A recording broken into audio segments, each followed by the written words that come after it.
Buenas tardes, estimados amigos. Hoy es 13 de junio, jueves 13 de junio, y estamos desarrollando o por iniciar el desarrollo de la otra campana número 21,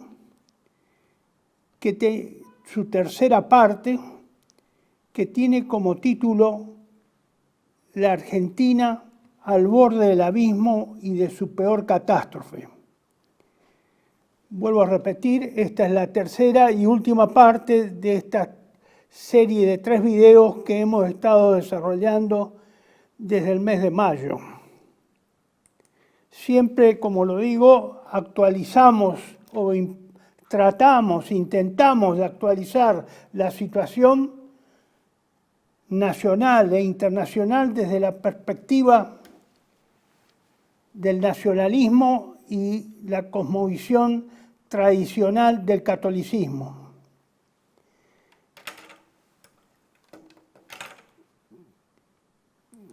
Hoy voy a hacer un breve repaso y empezamos viendo este primer slide, el número 3, señor director, donde es un slide ya ofrecido, ya mostrado en las 2 partes anteriores, previas, y es nada más que para recordar los temas o títulos de los temas que hemos estado desarrollando.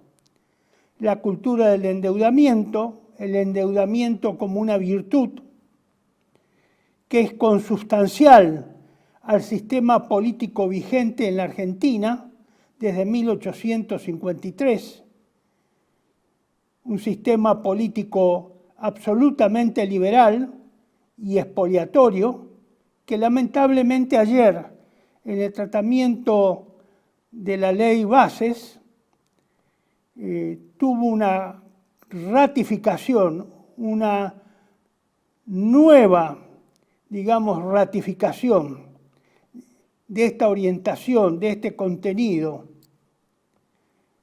dado que la Constitución de 1853, copia casi textual de la Constitución norteamericana,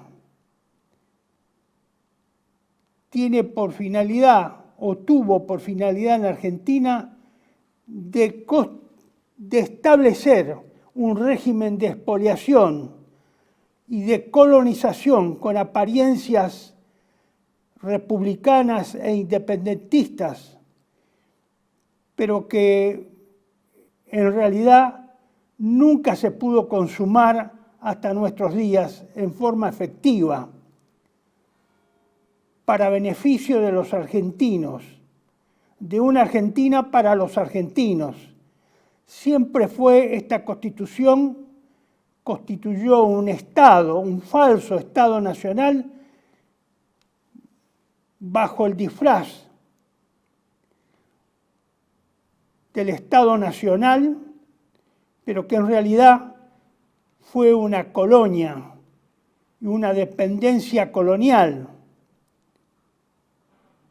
culturizada inicialmente por Inglaterra y después de la Segunda Guerra Mundial por la potencia triunfante principal, los Estados Unidos de Norteamérica, pero hay que decir que el vehículo, el instrumento de esa colonización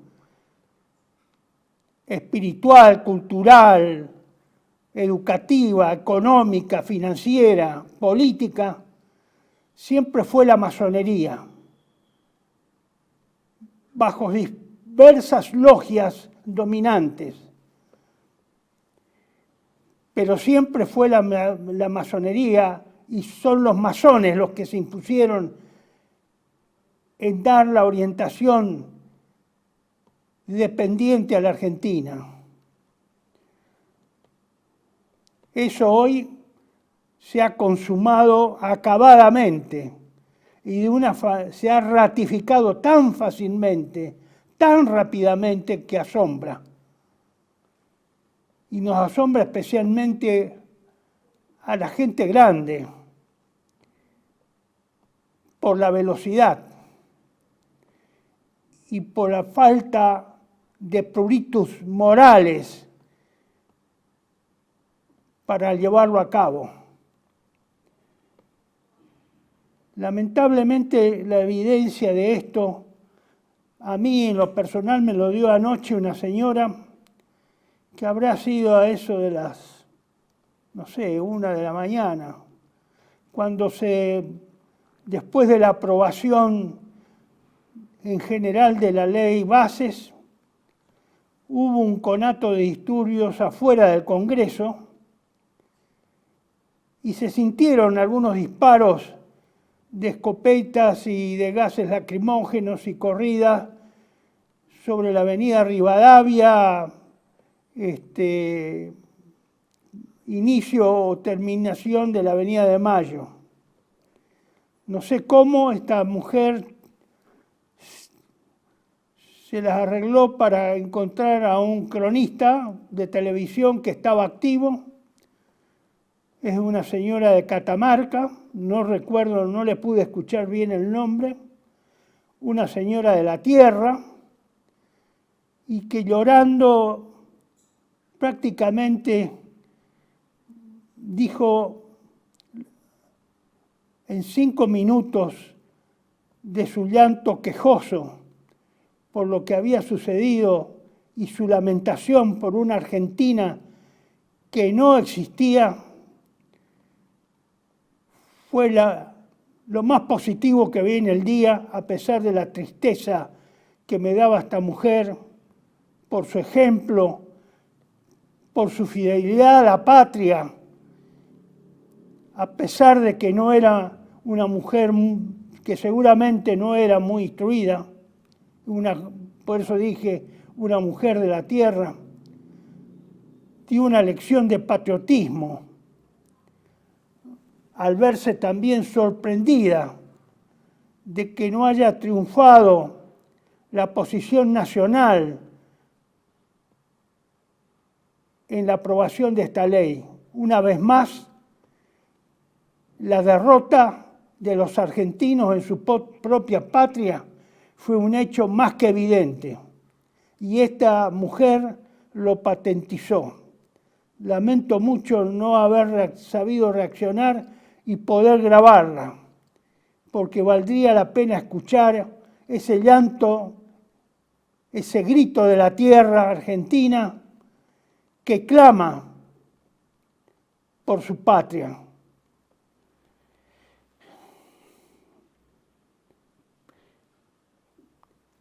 Y hemos establecido también, volviendo al tema nuestro en este slide, al último punto que inicialmente tocamos, sobre la exaltación que se ha hecho en Argentina a partir de 1852, en la derrota de Caseros del individualismo. Se hizo escuela de individualismo. Y desde entonces, este criterio, esta concepción individualista de la vida, del deber y del servicio, ha sido totalmente dominante en el pensamiento argentino. También hemos visto, en el próximo slide, señor director, y hemos analizado algunos aspectos de la herencia histórica, porque esto no es un problema de los últimos 6 meses o de los últimos 4 o 5 años o 8 años. Esto viene de largo, pero ha sido acelerado estos últimos 40 años, con una gran aceleración. Una aceleración además agresiva, que ha arrasado con los últimos valores y principios, tradiciones y costumbres del pueblo argentino, especialmente estos últimos años. En otras oportunidades yo les comenté que hemos hecho advertencias que recogimos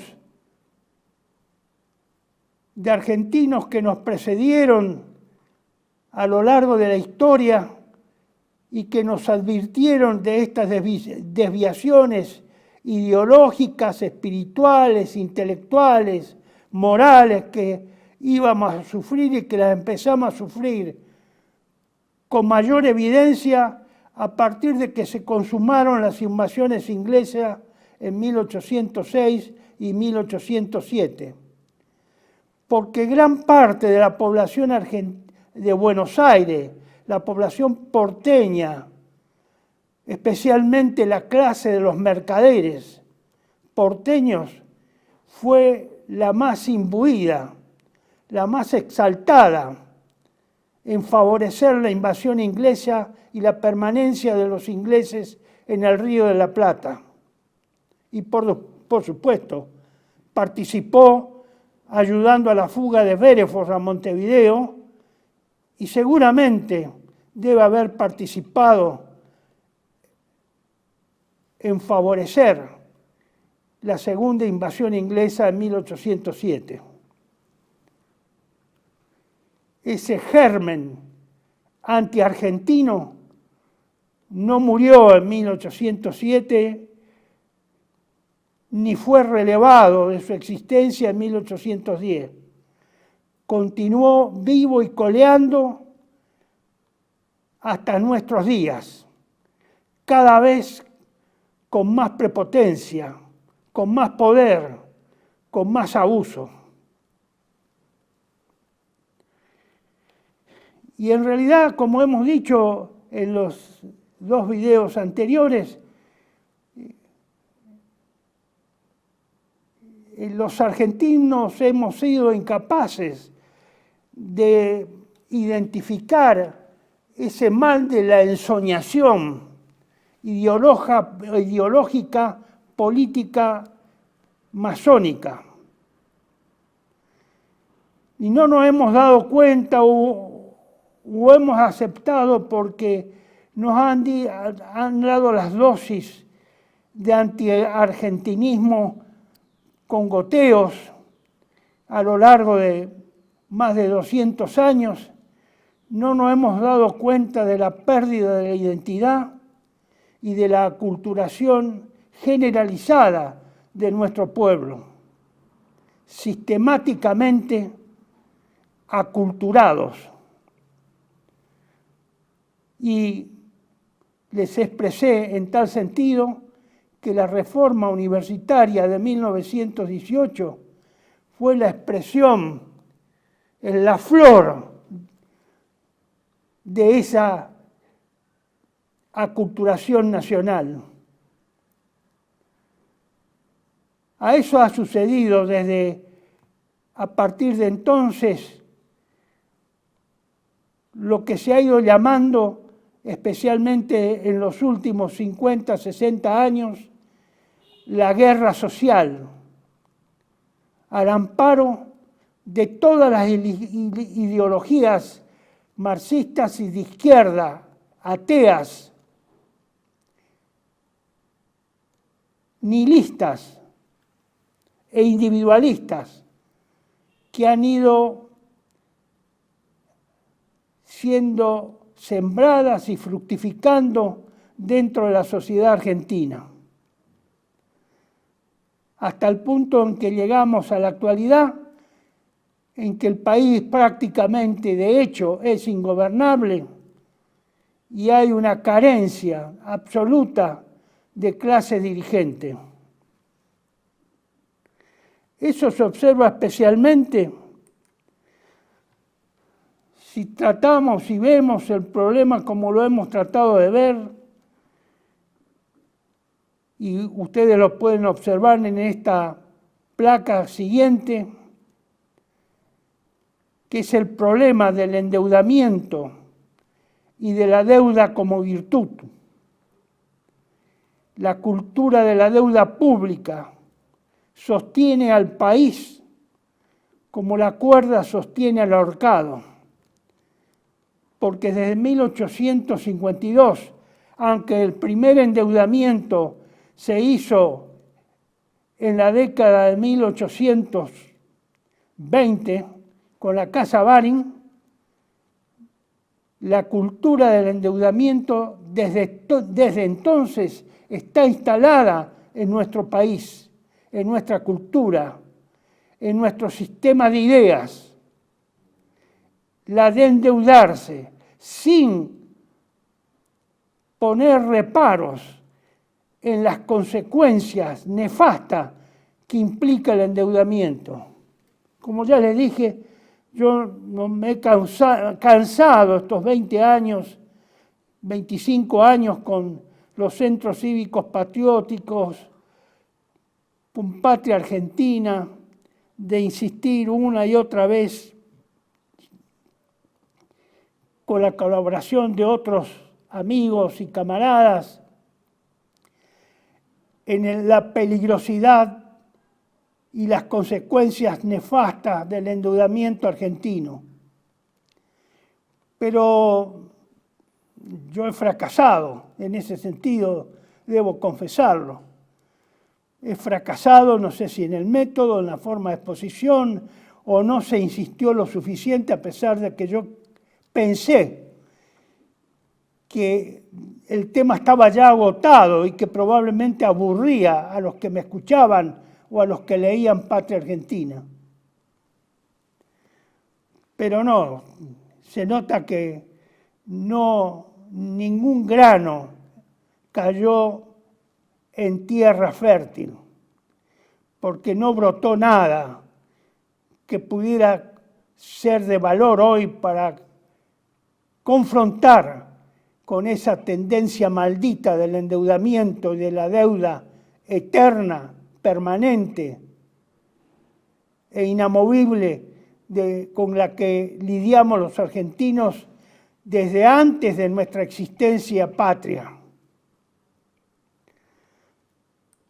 También les recordé en el último video cuál es la deuda real de la Argentina en este momento.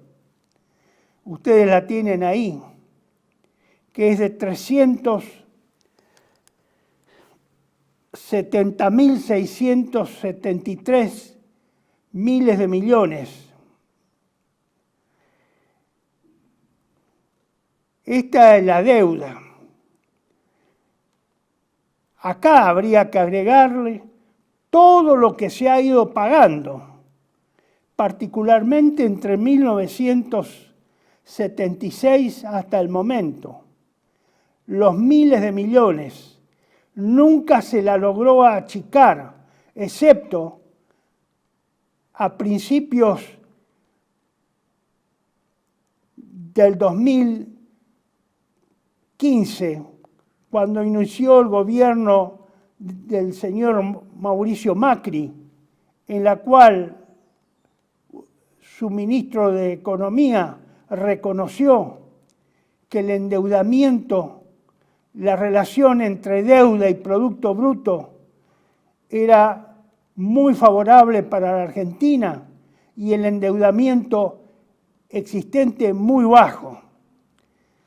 Bueno, ¿para qué habrán visto eso? ¿Para qué se habrán dado cuenta? Y por supuesto,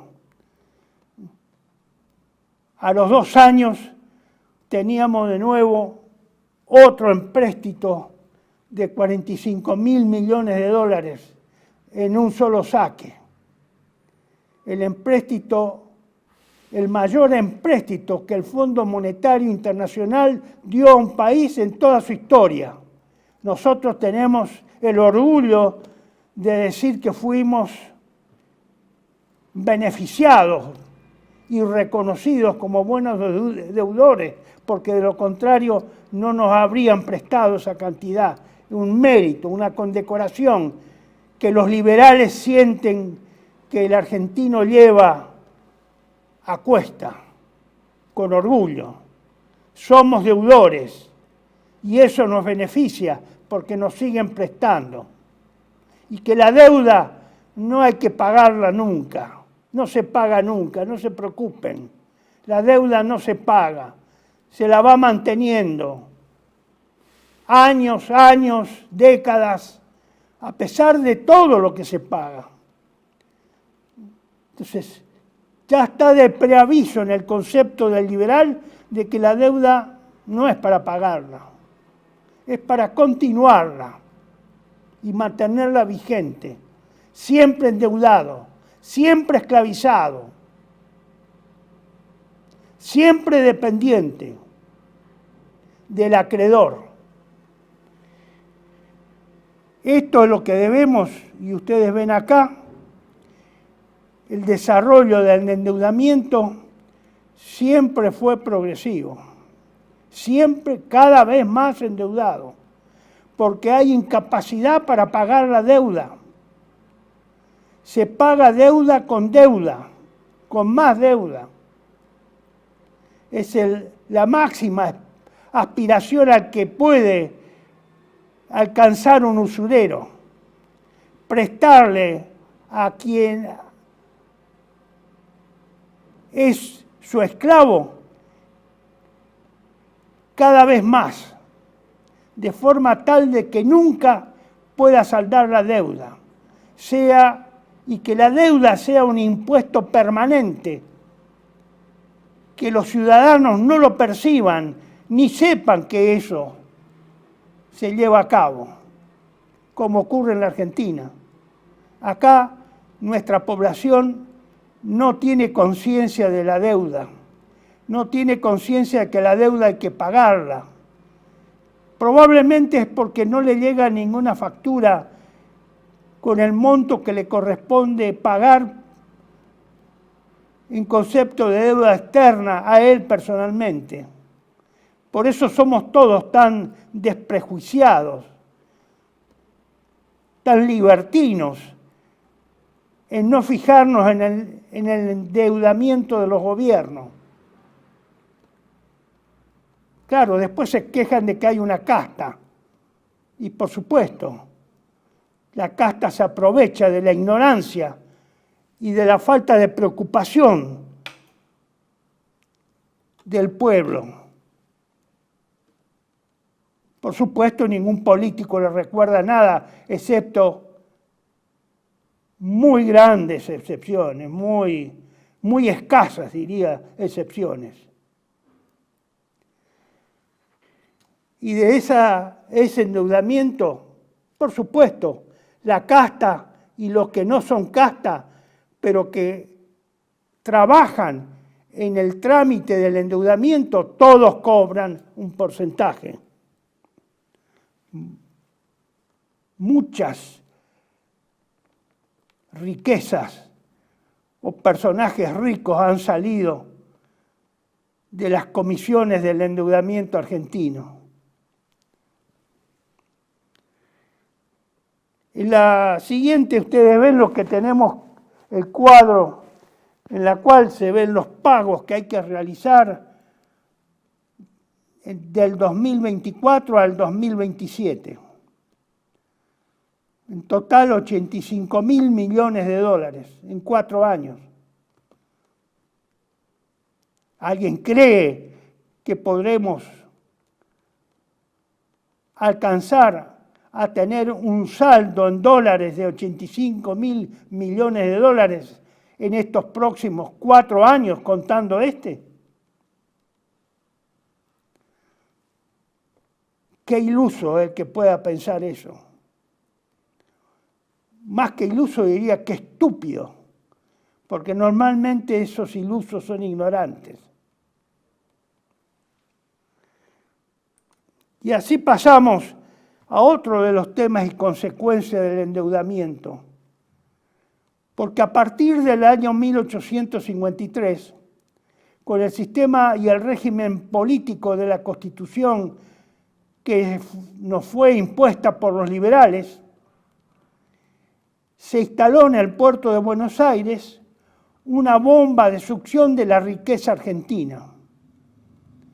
Entonces, gran parte, considerable parte de la riqueza argentina fue succionada por esa bomba y llevada al extranjero. Y ese dinero que salía de la Argentina y que fue a pagar las deudas, por supuesto, le fue quitado al pueblo argentino para ser invertido en un desarrollo autónomo y propio acá en Argentina. Y es por eso que hemos estado permanentemente endeudados, especialmente a partir de 1955.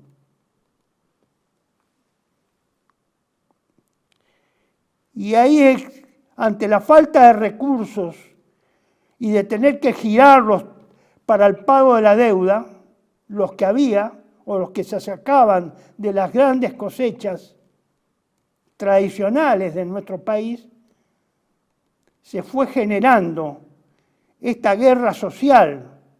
Fuimos creando un sector de la población permanentemente pobre, miserabilizada, sin capacidad de superar esa situación de miserabilidad. Y llegamos a estos tiempos, habiendo pasado por la guerra subversiva y civil de los años 70, donde paradójicamente el empobrecimiento y el desempleo fue de los menores índices de estas últimas 5 décadas. Sin embargo, en esa época se fabricó una guerrilla, se alentó la guerrilla, se alentó la guerra interna, y hoy que debemos varias veces, cientos de varias veces más que en los años 70, y más de la mitad de la población, 55%, es pobre o miserable, o está en la indigencia,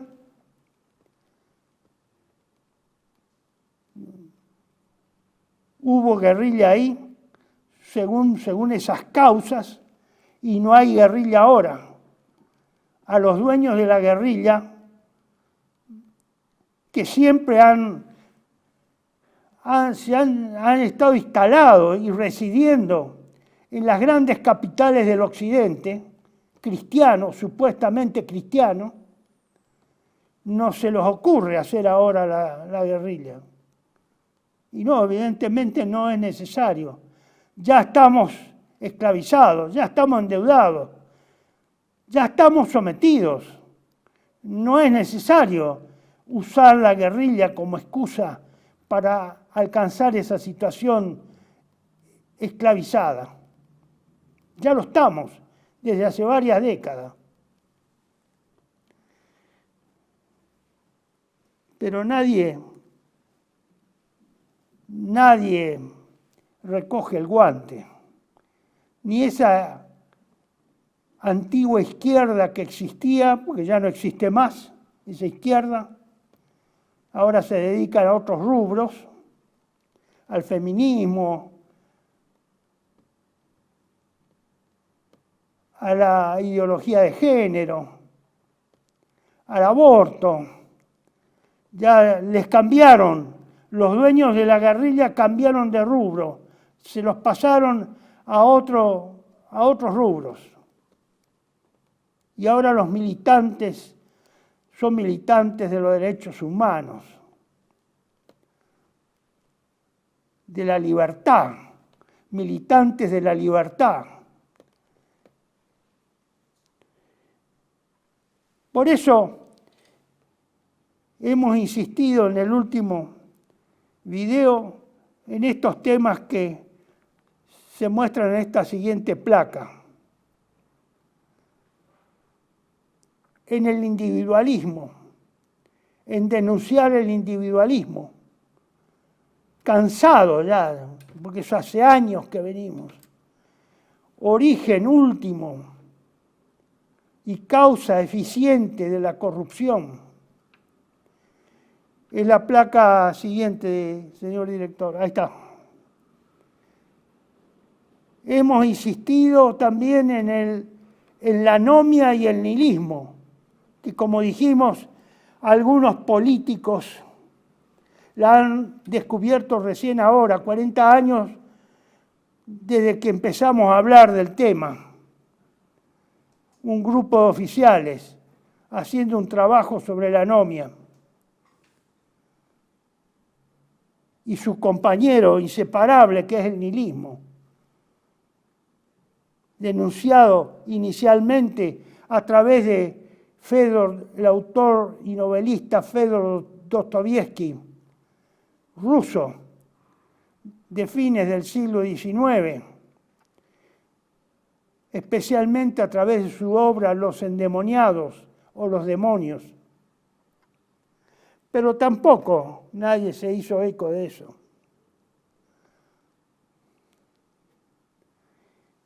Y hoy el futuro de la Argentina es una incógnita.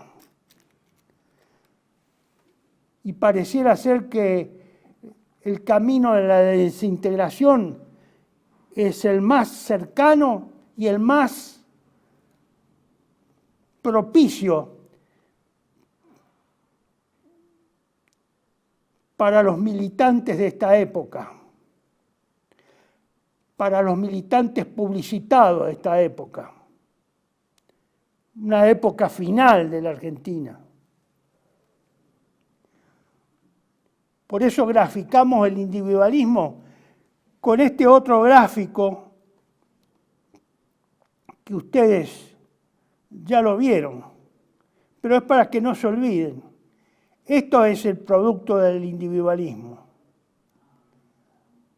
Creo que es el gráfico más acertado que pude haber encontrado para graficar cómo se expresa, cómo se manifiesta el individualismo. En el caos y en la anarquía. Como lo expresa o lo representa este gráfico.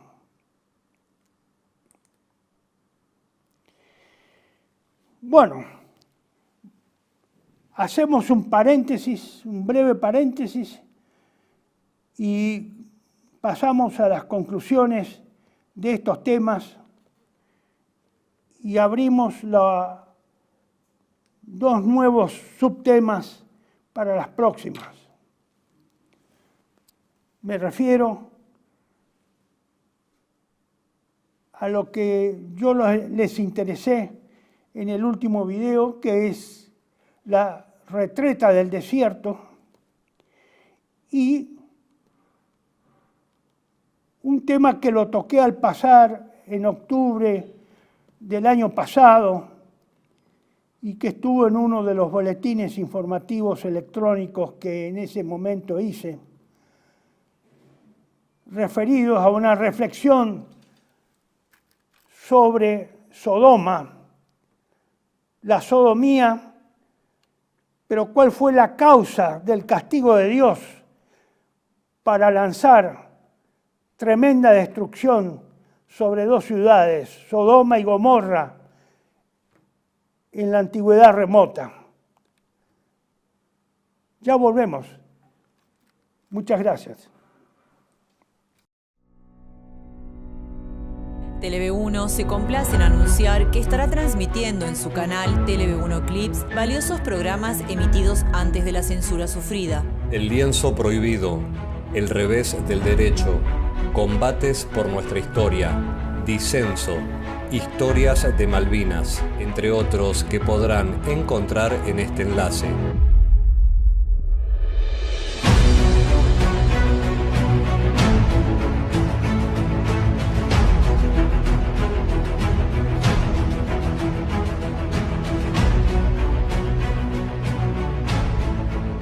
Agradecemos su aprovechamiento y difusión.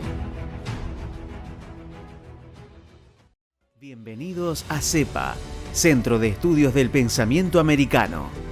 Nuevo sitio web de cursos de formación en política, filosofía, historia, literatura, geopolítica, religión, psicología y más.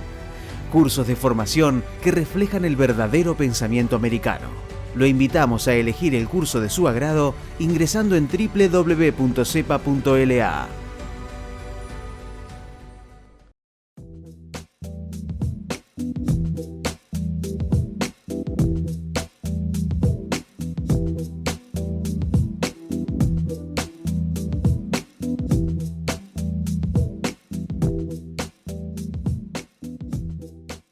Decir siempre la verdad primero tiene un precio. Dependemos de tu ayuda. TLB1, toda la verdad primero.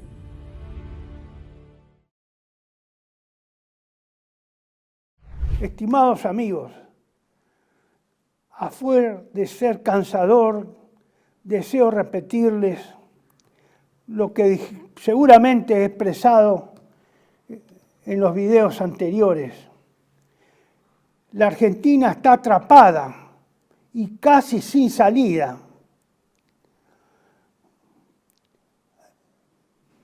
Por un instante, por lo menos duden de que esto sea así. Porque si dudan, muchos van a tratar de investigar y de ver si esto que digo es cierto o no. Y con eso algo se puede ganar, de que muchos argentinos tomen conciencia de esta situación. Pareciera que todos los males y la maldad se hubiesen concentrado en nuestro país. Es que el clima que vivimos, estimados argentinos, es un clima de maldad, es lo que se respira. Por eso pasan tantas cosas que pasan y otras que van a ser peores. Y no dentro de 100 años, dentro de poco tiempo y que vamos avanzando cada vez más.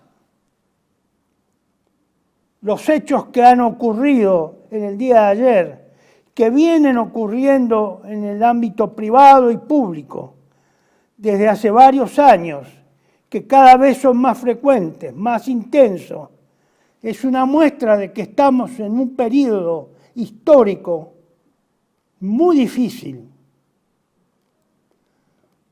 que algunos le llaman también en sentido escatológico los tiempos finales o el tiempo final.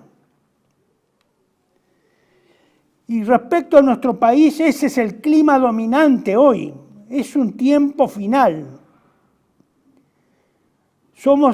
Por eso estamos siendo un país profundamente enfermo, espiritual, moral, intelectual y materialmente. Es cierto que existen algunos pequeños bolsones de resistencia. Son cuantitativamente despreciables, pero existen. Tampoco los bolsones son infinitos, son pocos, y la cantidad de cada uno de ellos ínfimos respecto a la población total de la Argentina. Pero esos bolsones de resistencia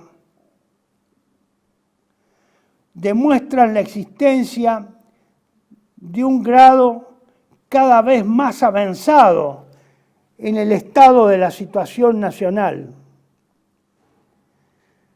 Y solo existen ese remanente, solo existe potencialmente, que se pueda juntar en el futuro cercano o a mediano plazo, potencialmente. En acto no hay nada. El problema es pasar de la potencia al acto. En un ambiente dominado por la ignorancia y el envilecimiento moral, es una tarea humana, me atrevo a decir, casi imposible. Casi imposible, humanamente, como lo dijo y lo anunció el padre Membiel 2 días antes de su muerte, y que yo les he comentado con anterioridad.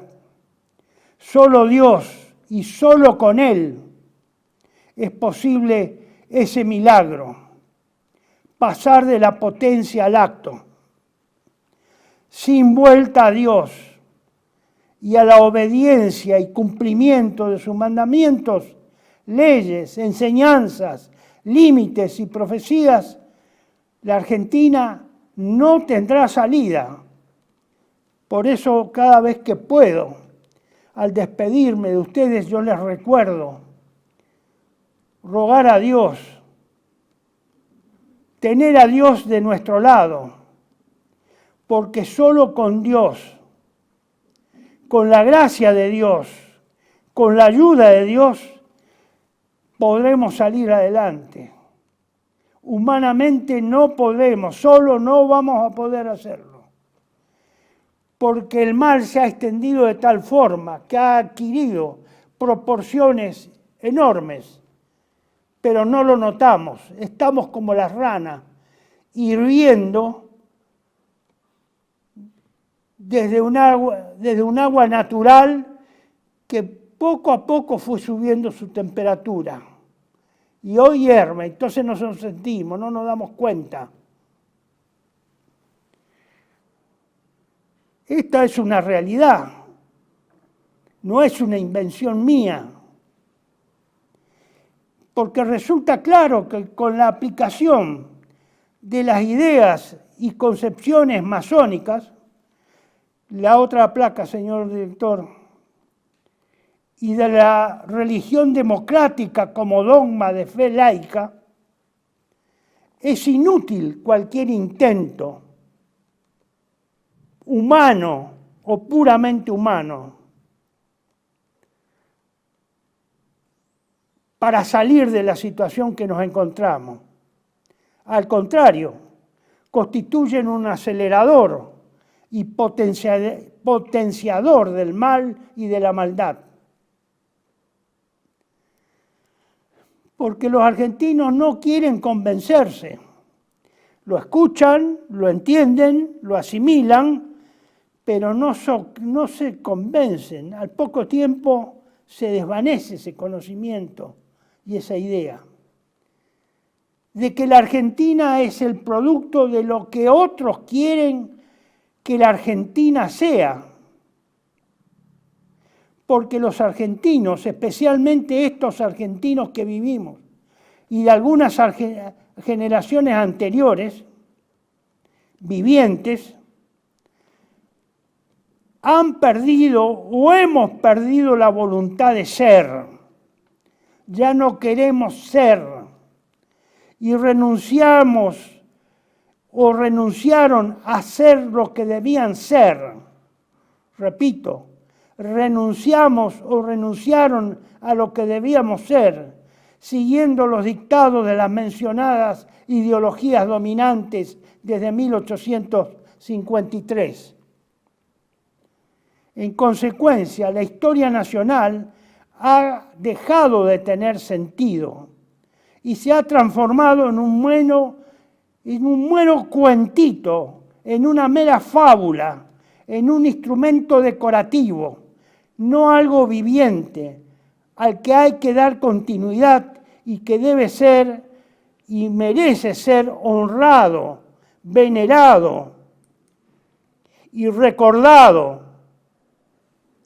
La otra aplicación, para ejemplo de las jóvenes generaciones y de los que todavía no nacieron. La historia ha dejado, vuelvo a repetirle, estimados amigos, ha dejado para la gran mayoría de la población de tener sentido. Y si no tiene sentido, para las generaciones vivientes, especialmente las más jóvenes, quiere decir que no existe. Esa historia no tiene vigencia. No vive en el corazón, ni en el alma, ni en la inteligencia de los argentinos. Eso era precisamente lo que expresó la señora que anoche vi llorar en la televisión, esa catamarqueña, esa mujer de la tierra, que decía, ¿qué hicieron los padres con los jóvenes? Que no les advirtieron, que no les enseñaron. Es como si yo le hubiera estado diciendo estos párrafos previos, se lo hubiera dicho alguna vez a esta mujer y esta mujer lo hubiera memorizado. Nunca vi a esa señora y no creo que nunca haya escuchado nada relacionado con mi persona o con alguna frase que yo o alguna opinión que haya emitido. Pero ella era muy natural, era una conclusión muy natural, muy de los hijos de la tierra, que he experimentado con mis soldados en el servicio activo y con la gente del interior del país.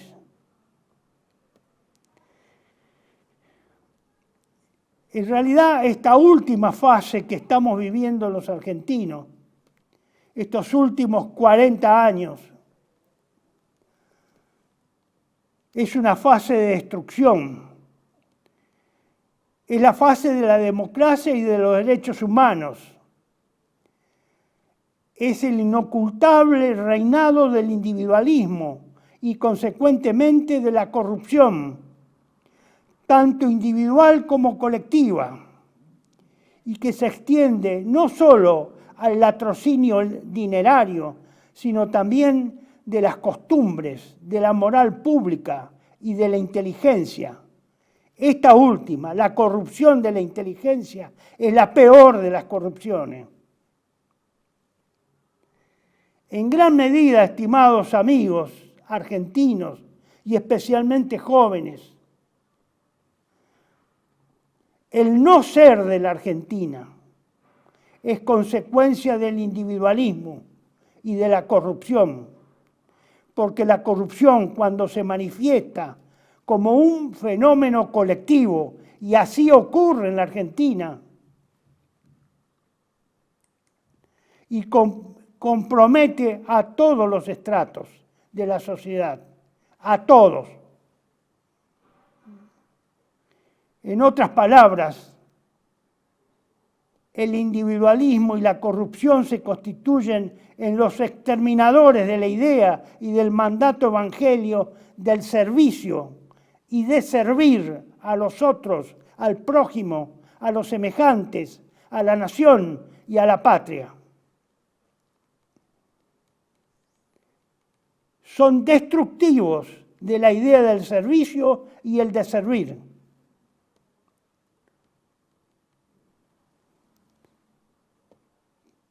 Creo que esta mujer anoche tenía razón, porque es lo que se está viendo estos últimos años. Los que más sufren esta orfandad y esta ausencia del sentido del servicio y de servir. Yo ya no digo a la patria, ya no digo a la nación, sino al prójimo, al próximo, al que vemos y el que pasa todos los días al lado nuestro. Si nada nos conmueve, si solo estamos atraídos por lo material, por las ideas vanas, estúpidas que dominan los criterios intelectuales y morales de esta modernidad a la que tanto se elogia y se cree y se la endiosa. Y evidentemente, estimados argentinos, esta señora que anoche lloraba frente a la cámara, públicamente, tiene razón. La Argentina, como yo les anticipara, está en un camino sin salida o con pocas posibilidades de salida.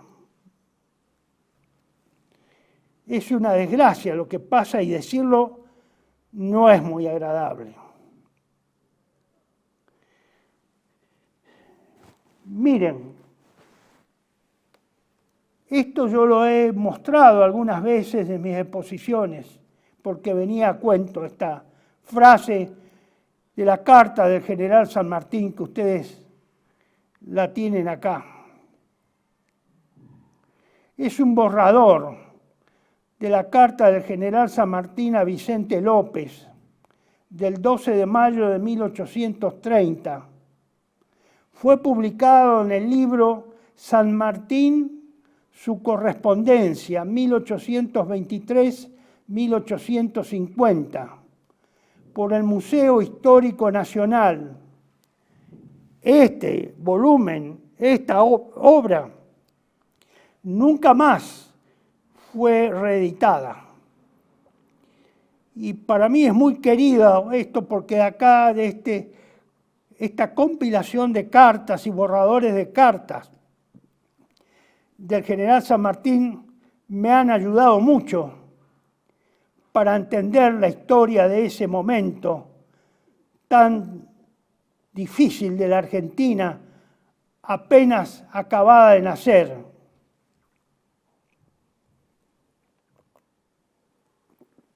Y dice así: 20 años de tristes y espantosas experiencias y 20 años en busca de una libertad que no ha existido deben hacer pensar a nuestros compatriotas con alguna más solidez, y lo dificulto, repito, no son los hombres, no en los hombres de donde debe esperarse el término de nuestros males. El mal está en las instituciones, y sí solo en las instituciones. Esto sería bueno que alguno que sea amigo del señor Milei o conocido se lo haga llegar, pero yo creo que difícilmente él crea en la virtud del general San Martín, y mucho menos en esta reflexión que en alguna medida rompe los criterios de la concepción masónica de la política, que quieren hacernos creer que las instituciones son perfectas, que las instituciones están de acuerdo a la idiosincrasia de nuestra población. Precisamente, en otra carta, San Martín le dice que las instituciones que se han dado al país no están conformes a la idiosincrasia del pueblo.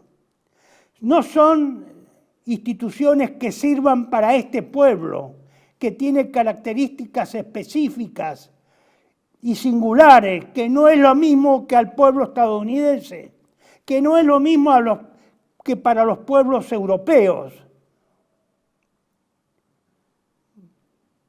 Los pueblos deben tener instituciones conforme a su forma de ser, a su idiosincrasia. No se puede establecer como una institución universal la democracia, porque no está en el espíritu, no está en la forma de ser de los argentinos,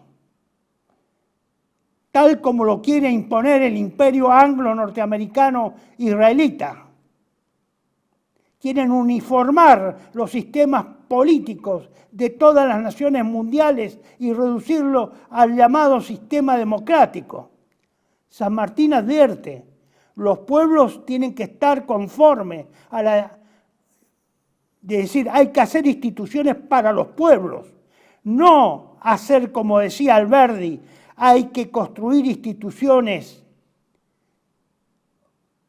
o mejor dicho, hay que construir pueblos o formar pueblos conforme a instituciones prefabricadas, artificiales, ajenas a la idiosincrasia humana de esos pueblos que van a usar esas instituciones, ajenos a su geografía, a su entorno, a sus condiciones de vida. Entonces, esto es fundamental para entender, dado que hay mucha gente que se goza y que admira al general San Martín. Hay que admirarlo por esto que dijo también.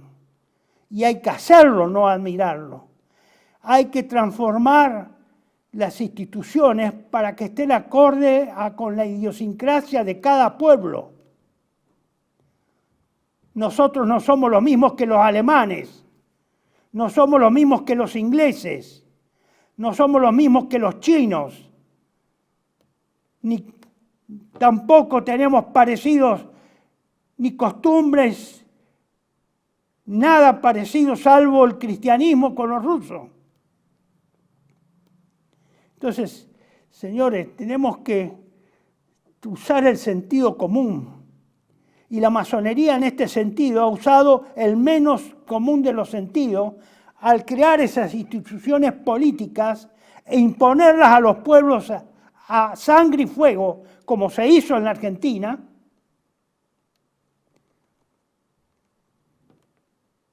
cuando no está acorde con sus realidades sociales, económicas, culturales, sus formas de vida. Ese es el gran pecado de los liberales. Lamentablemente ahora hemos tenido dos últimos años la figura de estos anarquistas liberales que no solo pretenden la destrucción del Estado como el señor Milei, sino que también se considera un topo dentro del Estado para contribuir a su destrucción. Pero ¿qué más quiere que se les diga? ¿Qué más quiere? ¿Con qué más hay que demostrar esto? Que estamos mal. ¿Cómo quieren que se pueda demostrar cuando hay confesión de parte? Que traigo la carta de San Martín porque es probable que tenga todavía alguna autoridad moral sobre algunos miles de argentinos.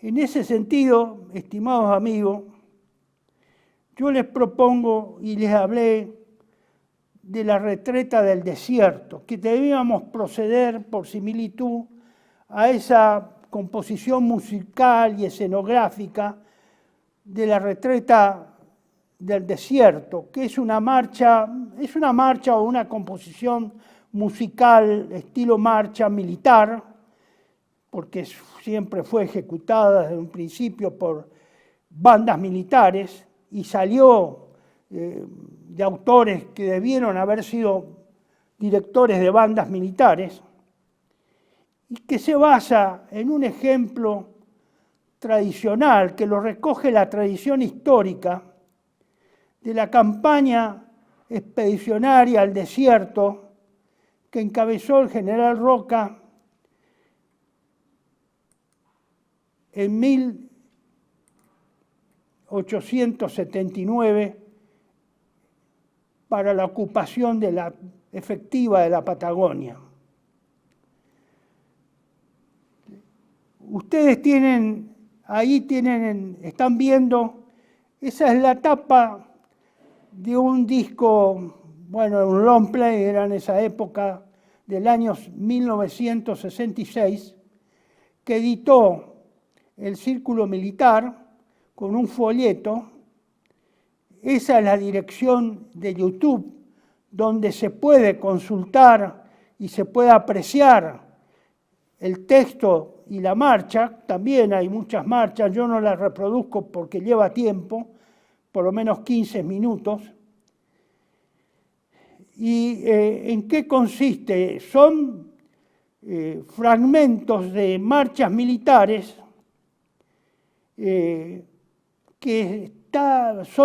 inicia esta obra musical militar, se inicia con todas las bandas fragmentadas en pequeños grupos o pelotones y que con una partitura igual o parecida entre ellas van tocando alternativamente una u otra para hacerse escuchar lo que alguna vez pasó en la campaña de ocupación de la Patagonia.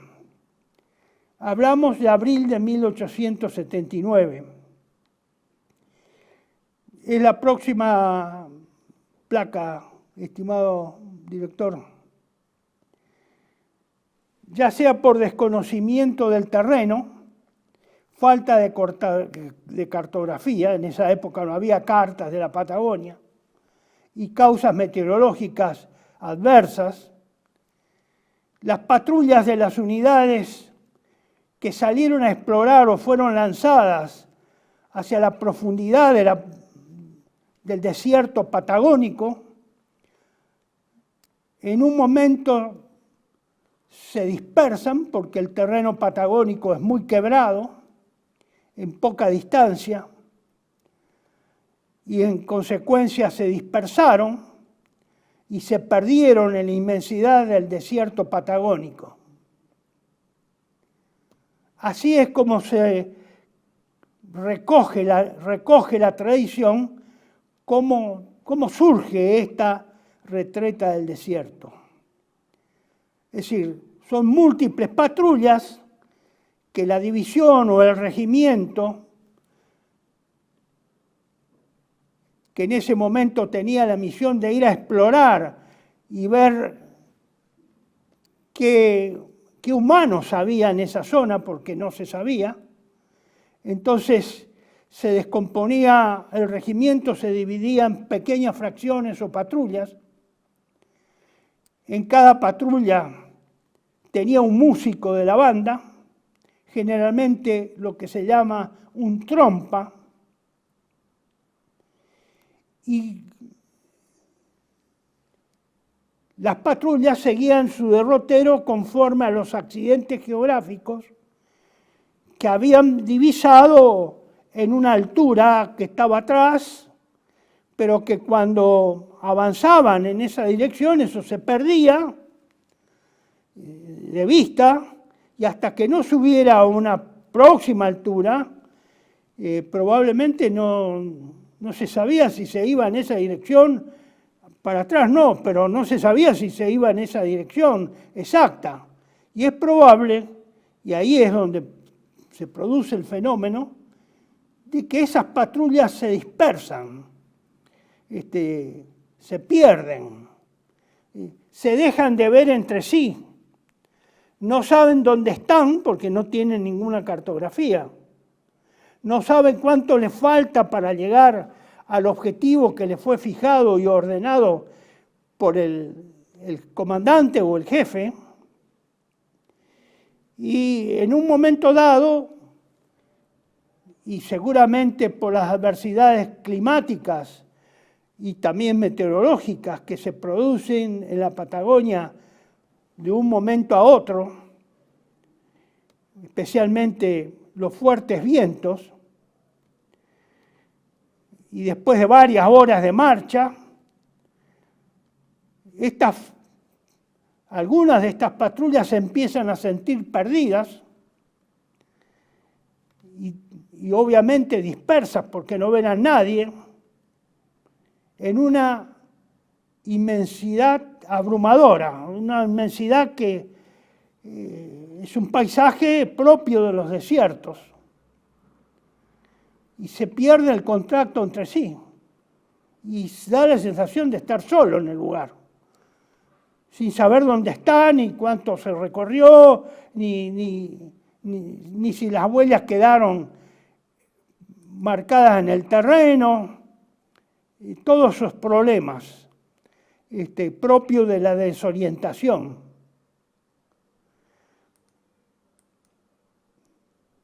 Entonces, ¿qué hacen? Un jefe de patrulla ordena al trompa de su patrulla, que normalmente lo hacía, tenía un clarín, que ejecute el toque de retreta. El toque militar de retreta se usaba para iniciar la retirada y dar aviso a la tropa para que se recoja o para que vuelva por la noche al cuartel o a las carpas o al bivac. Entonces le ordena que ejecute, probablemente en dirección favorable al viento, ese toque de retreta. Según el relato de la tradición, ese hecho, a lo mejor hubo 2, 3 intentos repitiendo el toque, en medio del frío, sufriendo el frío, el viento, la poca visibilidad o la oscuridad, el cansancio.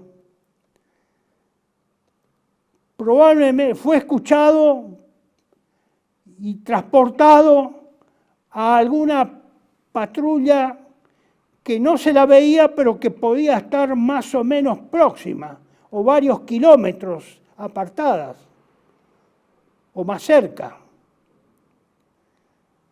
Y esos sones del clarín, de ese toque de retreta, evidentemente fue escuchado por otra patrulla, y entonces el jefe de esa patrulla, que escuchó el toque de retreta, extraño, en el medio de esa inmensidad, le ordena a su corneta, a su trompa, que a su vez ejecute él mismo, como respuesta, el otro toque de retreta, a fin de darle una respuesta en la esperanza de que pueda ser escuchado por el emisor inicial de ese toque. Y así fue. Evidentemente, primero toca uno, luego el otro al escuchar le responde, y así se van, porque los toques de retreta se hacían en un periodo de 15 minutos, y así se va escuchando simultáneamente unos a otros. Y a medida que mejor se escuchan, se van acercando. Y ahí va mejorando la sonoridad y el sonido y la cercanía. Y a través de esa proximidad de sonidos, bueno, llega un momento en que se hace visible, se ven. Con eso se cumple el objetivo. Dos patrullas se reencuentran. Y ese procedimiento fue usado seguramente por todas las patrullas, y así se van reencontrando las patrullas que estaban dispersas en la inmensidad del desierto, se van juntando de a dos, luego esas dos se juntan con otra, que a lo mejor con una tercera que andaba solitaria, o con un par más que ya se habían reunido, y van formando pequeñas columnas conforme se van aproximando, porque el frente en que se deben haber diseminado evidentemente era muy grande. Calculen ustedes que todas esas patrullas eran patrullas montadas, no eran personal de infantería que va a pie, sino patrullas o infantería montada.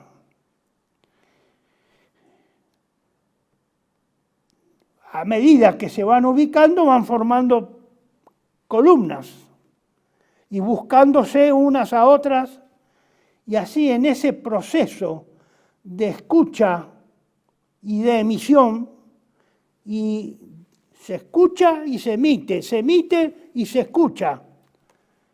Es decir, hay una coordinación mutua entre el que emite y el que a su vez recibe, y así sucesivamente. Entonces se juntan primero dos patrullas o tres, esas dos o tres se juntan con otras dos o tres, y así sucesivamente, hasta que finalmente toda la unidad, todo el regimiento, toda la división se junta o se reúne en una sola columna y marcha en una sola dirección. Esto es muy importante que nosotros lo señalemos, porque es un mecanismo que por sí no indica nada, es emitir sonidos y escucharlos, y a su vez responderlo con sonidos iguales o parecidos, dando la idea de que es personal amigo el que se está escuchando y emitiendo. Entonces, esta conformando una sola columna, reuniéndose el regimiento o la división y formando todo y marchando reunido en una misma dirección. Es como una metáfora que yo uso para explicar que esos remanentes que existen o grupos de resistencias que existen en la Argentina se deben ir reuniendo y agrupando a medida que se emiten los sonidos de la patria y se escuchan recíprocamente los que otros emiten, esos mismos sonidos de la patria que emiten otras patrullas, otros grupos. Y en el sentido de las ideas, esto es aplicable. Hay que saber emitir o intentar emitirlos de la forma más clara posible, las ideas de la patria, para que el que las reciba a su vez comunique que está, digamos, en la misma sintonía, en la misma longitud de onda, si fuera una onda electromagnética. Y entonces es posible la reunión natural de las patrullas o de los grupos remanentes o de resistencia que sobrevivan en la Argentina, que ya les vuelvo a decir, no son miles de miles. Debe haber muchos, pero son escasos, pues están aislados, están solos, se creen en el medio del desierto, en la desolación. Entonces, al ir emitiendo esos sonidos de la patria a través de las ideas, es como se puede ir reuniendo esos remanentes en un ejército de remanentes o en un ejército de resistencia, si le quieren llamar, de sobrevivientes, en última instancia, que van agrupándose porque emiten y reciben los mismos sonidos que ellos identifican como de la patria.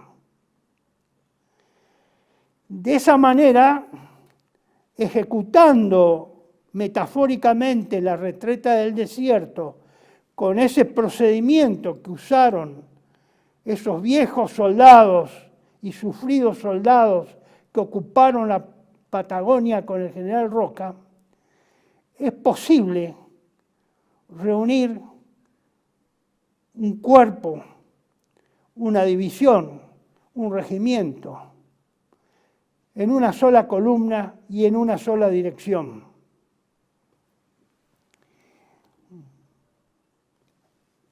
Pero claro, hay que tener la voluntad de emitir y de recibir sonidos de la patria. No basta con el deseo, hay que emitirlos y hay que recibirlos con paciencia, pero sobre todo ambos, el receptor y el emisor, uno u otro, los dos tienen que tener un elemento esencial, que es la humildad. La humildad. Porque si se emiten con soberbia o con aires de superioridad, va a pasar lo de siempre. No se van a escuchar. Y al no escucharse o no querer escucharse, no se van a reunir. Y al no reunirse, terminarán todos siendo aniquilados en la dispersión por el enemigo. Entonces acá hay que tener un gran sentido de la humildad. Es la mejor situación, es la más óptima de las cualidades que hay que tener. Humildad. para emitir y para recibir los sonidos de la patria. Solo así es probable que se sobreviva. Y es probable que la Argentina sobreviva como nación soberana e independiente, como lo manda la Declaración de la Independencia Nacional, independiente de cualquier otro tipo de poder extraño o extranjero, cualquier otro tipo, no solo nacionalidad, cualquier otro tipo, porque los poderes pueden ser nacionales o no nacionales, económicos, intelectuales, tecnológicos, de distinto tipo. Entonces tenemos que hacer un esfuerzo grande de humildad para poder llegar a esa situación mínima de sobrevivir reunidos, luchando todos los remanentes, el ejército remanente, el ejército que resistió hasta lograr convencer al pueblo argentino de que debe reconquistar su patria para los argentinos. Una Argentina para los argentinos. Y les abro, porque no nos da más el tiempo, les abro el tema, porque lo voy a desarrollar entonces en el próximo video que nos toque dentro de 14 o 20 días, y es ponerlo en situación respecto a un tema que es muy tocado, muy nombrado, muy mencionado, y que tiene relación con estos tiempos finales. Es el castigo que Dios infligió a Sodoma y Gomorra en la antigüedad, y que el Antiguo Testamento recoge los testimonios de ese castigo. Pero lamentablemente, vaya a saber por qué circunstancias que no pude llegar a definir, se habla mucho de Sodoma y Gomorra en cuanto a castigo de Dios por las perversiones sexuales de los habitantes de esas dos ciudades. Se centraliza, se focaliza en eso. Pero hay otra visión que lo pude encontrar gracias a que escuché una predicación accidental de una señora que fue por internet a través de YouTube, una predicación de una señora judía que predicaba la parashá que correspondía a ese momento y que tenía relación precisamente con esos versículos o párrafos del Génesis sobre la destrucción de Sodoma y Gomorra. Pero esta predicadora, no sé si era una rabina o una señora judía con muchos conocimientos de los textos evangélicos, ella resalta otra circunstancia. Ella resalta que no solo fue por el problema de la desviación sexual de esos pueblos, antinatural, la práctica antinatural del sexo, de ahí viene sodomitas, que ahora se ha legalizado como si fuera lo más natural, y es uno de los signos de la modernidad. por supuesto, es ensalzado por toda esta corriente libertaria y de la libertad. Pero esta señora puso el acento que el castigo de Dios también lo fue por las leyes injustas que fueron impuestas a dichas sociedades de Sodoma y Gomorra, que fueron impuestas especialmente a los pobres y necesitados. Entre otras, la prohibición de la ayuda y o al acto de dar muestras de solidaridad activa o tener caridad con esos pobres o necesitados. Es decir, el acto de ayudar, de asistir, de acompañar, de proveer lo que el otro no tiene o no puede tener o no tiene capacidad de tener. Estos antecedentes, extrañamente y paradójicamente, están registrados en escritos rabínicos del Talmud y de otras fuentes de la tradición judía. Y esto precisamente me llamó tanto la atención que intenté buscarlos y a ver de qué se trataba, porque era extraño que se agregara otra motivación tal vez más importante que la sodomía, que es castigar la caridad, castigar la ayuda al necesitado, la ayuda al pobre. Entonces, y eso establecido socialmente con severos castigos para los que incurrieran en esa falta de ayudar al pobre o al necesitado. Bueno, parece una paradoja que estés hablando de este tema en esta era de los libertarios.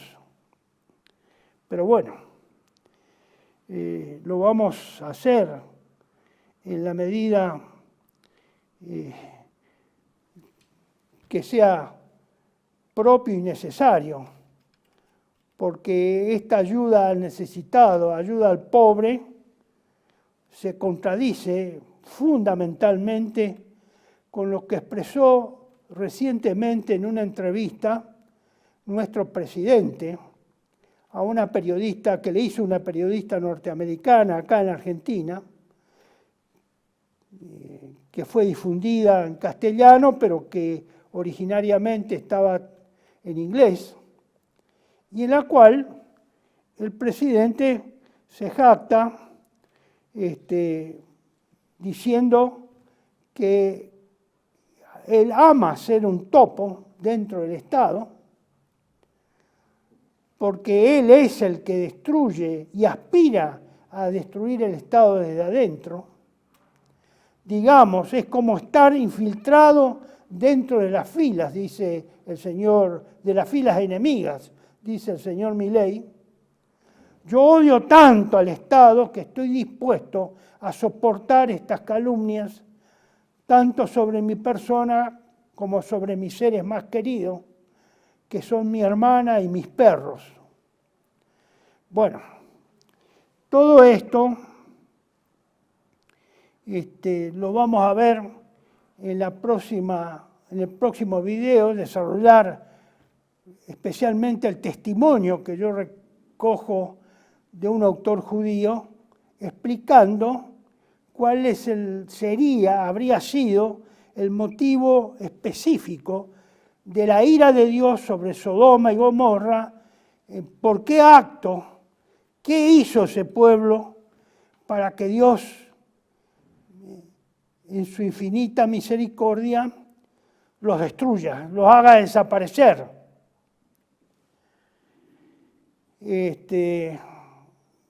Llama la atención. Y como lleva un tiempo, no quiero dejarlo por la mitad, sino iniciarlo en el próximo video. Bueno, con esto termino el video de esta tarde. Les agradezco mucho su atención y les ruego que ustedes lean con detenimiento lo que he tratado de transmitirle a través de estas placas, de los textos de esta placa y de las referencias que pudo haber colocado sobre alguna otra fuente en YouTube, en Internet o en otra fuente bibliográfica.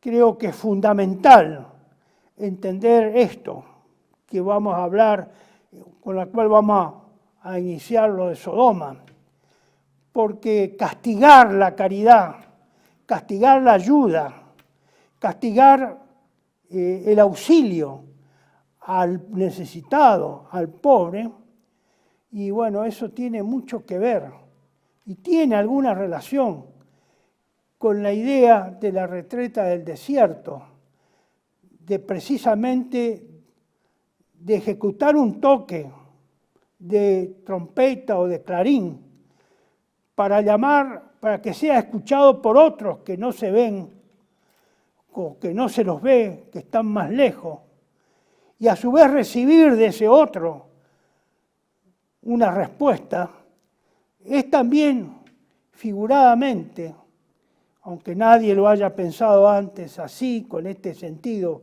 que yo expongo, un acto de caridad hacia el otro que necesita o que está pidiendo auxilio, diciéndome dónde estoy acá, háblame, decime algo, contestame, porque necesito ayuda, pues estoy perdido. Bueno, porque estoy solo. Este es el sentido que finalmente en estas tres exposiciones más esta otra con la que estoy terminando o a medio empezar de Sodoma y Gomorra, quería dejarles como testimonio de la necesidad de contar y de pedir permanentemente la ayuda, el auxilio, la asistencia de Dios, nuestro Señor, porque nuestras fuerzas humanas son limitadas y especialmente son limitadas cuando las fuerzas humanas se vieron sobrepasadas, infinitamente sobrepasadas por otras situaciones y otras circunstancias que nos llevan, digamos, a una situación de ser esclavizados por otros más poderosos, a perder nuestra identidad, a perder nuestra cultura, aculturados, y recibir una nueva cultura, postiza, nueva, artificial, que no es nuestra, que no la heredamos. Entonces, hagamos un esfuerzo para unir estas ideas que aparentemente son contradictorias, pero que en realidad en los hechos podrían ser complementarias y constituir una sola unidad entre solidaridad o caridad, pedido de ayuda, pedido de auxilio, y reencontrarse con otros que puedan brindar esa ayuda y ese auxilio, y conformar un solo cuerpo, marchar en una sola dirección y enfrentar a los que se deban enfrentar con mayores posibilidades de triunfo, pero siempre con la ayuda de Dios, nunca apartados de Dios. No somos lo suficientemente hábiles y poderosos, el hombre, para operar y hacer las cosas sin la ayuda de Dios, sin su asistencia, sin su su poder todopoderoso, sin su omnipotencia, porque somos criaturas de Dios. Por eso siempre hay que preguntarse las preguntas que se hizo el arcángel. ¿Quién como Dios? Y la respuesta, nadie ni nada como Dios. Será entonces, si Dios quiere, hasta el próximo video. Muy amables, muchísimas gracias. Ánimo, confianza, fe en Dios nuestro Señor y en su Madre María Inmaculada. Hasta pronto.